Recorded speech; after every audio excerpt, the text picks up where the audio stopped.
Hey everyone, this is Bobo from the Mari server. I'm here to do a video on the new Ninja Revamp, as well as the new Traveler's Guide that just got added to Mabinogi. Alright, let's go ahead and cover these new changes, guys. First things first, the Ninja Revamp. Oh my god. I'm gonna say right now it's not much of a revamp, but it is kind of a noticeably amazing to those who play the class and are excited about the damage differences that it's going to add. Alright, so let's go ahead step by step what is new for the Ninja Revamp. First things first, Anju and Hagi's Shuriken red upgrade changed from a one-handed weapon type to a two-handed weapon type. I don't think that is much of a difference, but I guess that's a thing. Another thing is the critical damage bonus has been increased as well.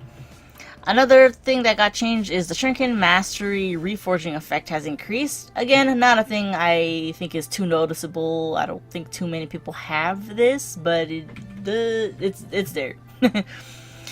Other thing is, you can now get Albin Knight's Training Stone for Party Ninja Skill EXP 150%. You know, those stones that you guys get to kind of like increase your training a little bit for a certain skill. Ninja now has it. Alright. Again, a thing I haven't seen too many people do, but hey, it's an option.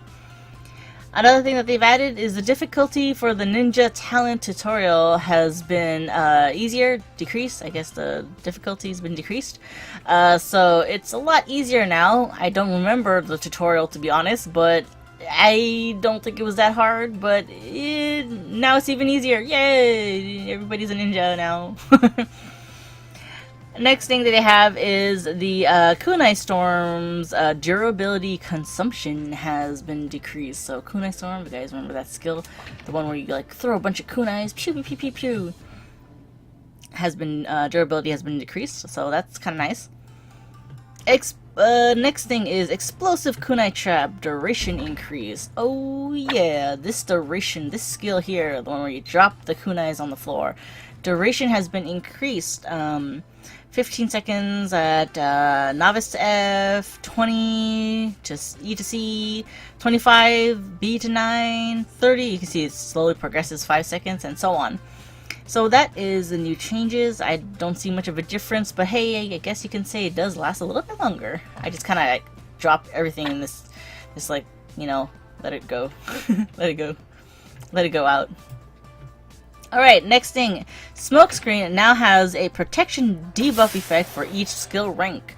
So for those who've been using Smokescreen for your debuff needs, there you go, it has a debuff effect for each skill rank. Shrink and Charge can now be used and charged without selecting a target. I don't know about you guys, but this was so useful. It was a much needed thing. I remember sometimes I couldn't even charge this skill unless I at least had to target another enemy. And normally when that happens, I kind of have to click on the enemy, and clicking on the enemy kind of automatically makes you attack the enemy. So nice that this got added. Another thing is Sakura Abyss. Charge time has been decreased by half for each rank.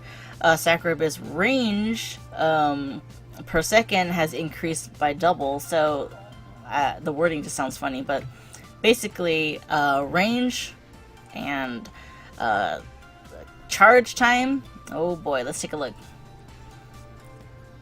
Take a look at this. And by the way, mine might be a little bit slightly different because of the fact the reforge. It's not too noticeable though.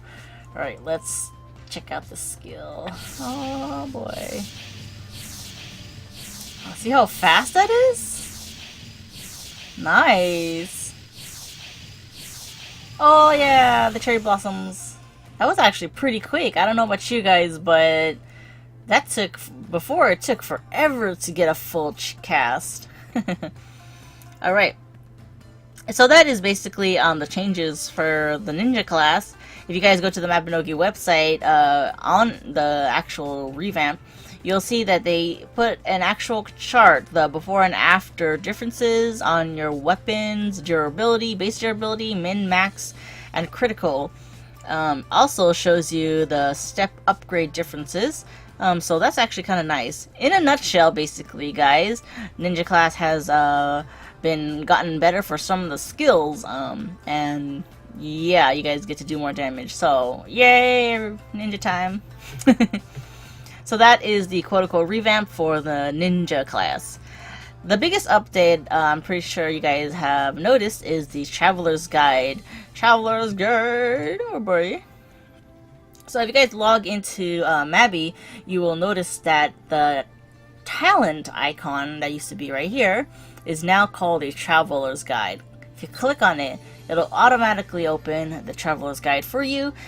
And what this is basically a little guide thingy that you guys can use to warp to any moon gate and any mana tunnel, with the fee of gold if you are over level 1000 total. If you are under level 1000 total, you should be able to use this feature without having to pay a fee. So that's actually kind of nice. If you guys remember that book, you guys remember that Traveler's book? Basically now everybody can use it. Now the neat thing here is you can also type in where you want to go, but just know that it's case sensitive. So if you type in Tara or something without a case, and it, you won't get any results.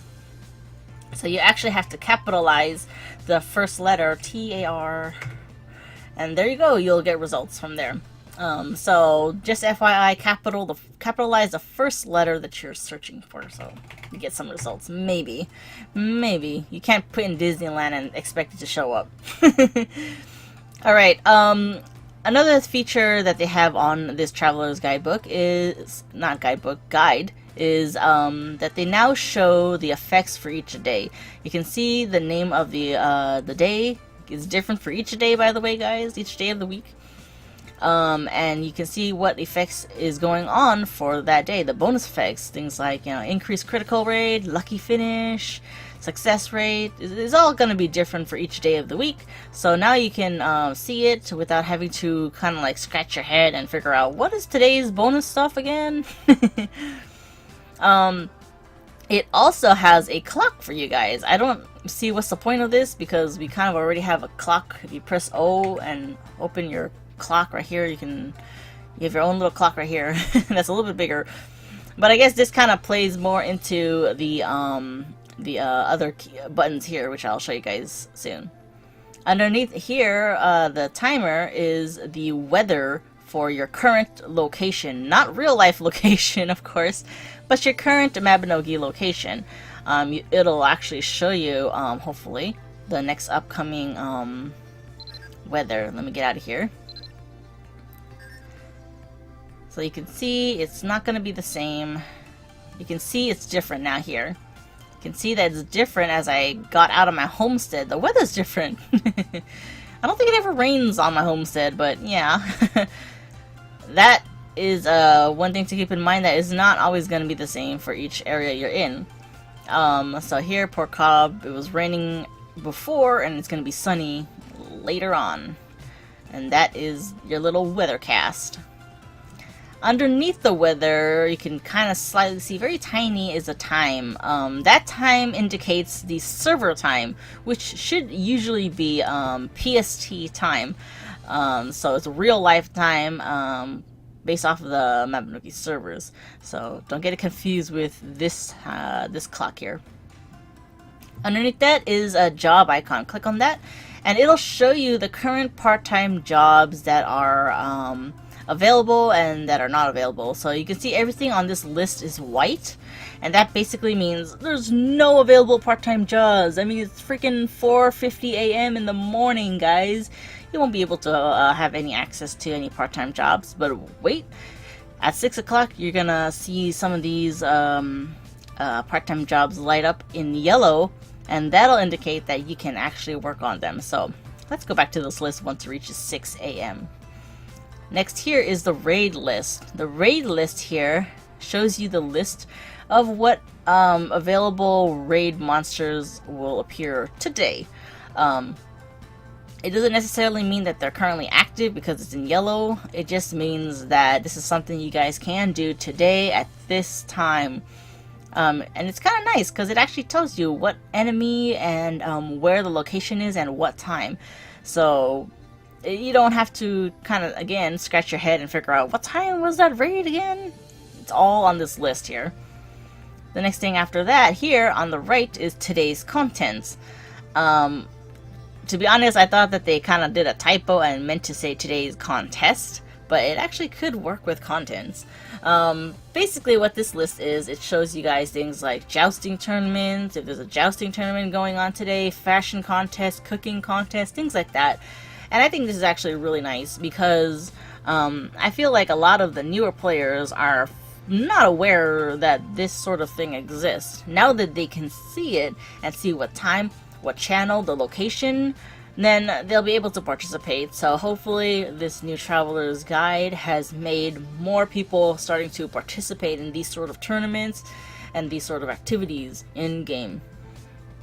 Alright, let's pop on over back to the part-time jobs and see the difference. Boom! You can see now that the time for the part-time jobs that start at 6 a.m. now are highlighted in yellow, and that basically means that these are the part-time jobs you guys can do now.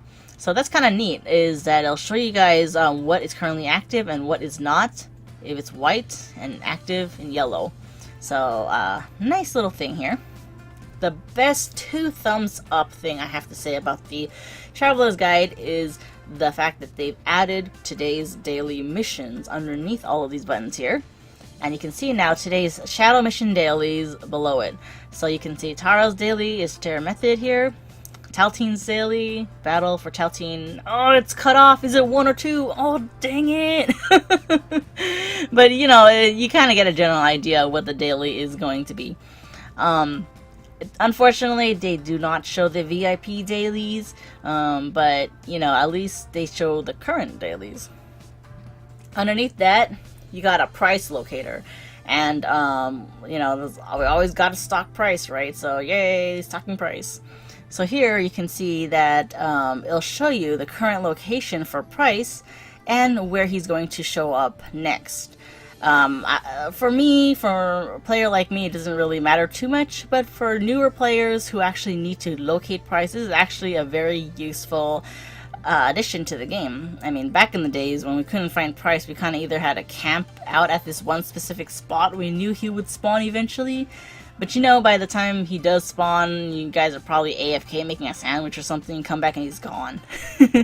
So it's kind of nice that they have this little locator thing for price. Unfortunately, they don't have a timer or for Fleta, but Fleta is kind of a fixed location and fixed time, so I kind of can understand why they only put price. And here it's just a picture, nothing here. Alright, now I'm going to explain more about how the Moon Gate and the Mana Tunnel warping works. So here in the front page, if you guys click the home, it'll show you the most recent Moon Gates you went to, your last Moon Gate location, I guess, if you ever need to go back to it quickly. You can also favorite ones that you like. So if I click on the Moon Gate, it'll show me the list of all the Moon Gate locations.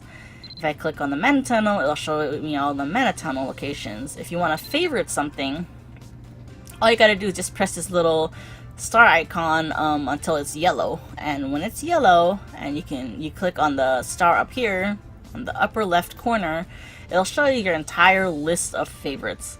So you can easily access the tunnel faster, rather than scrolling through all this list here.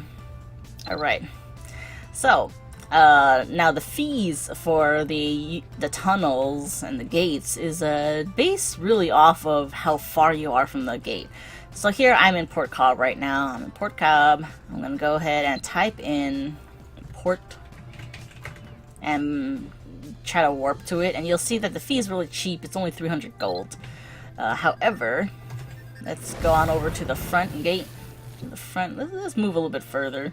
Let's move a little bit further from the gate and see how far it's got to be, right, for costs of gold, distance-wise. Alright, so I'm a little bit much further from the gates. If I go ahead and press the Traveler's Guide and try to go warp again, you'll see that the price is the same. So it doesn't really matter how far you are in that vicinity of the location. However, you step out of the zone to another different area, you'll see that the price will change. So let's click on that. Let's do Port Cobb again. Click on that, and you'll see that the price has doubled.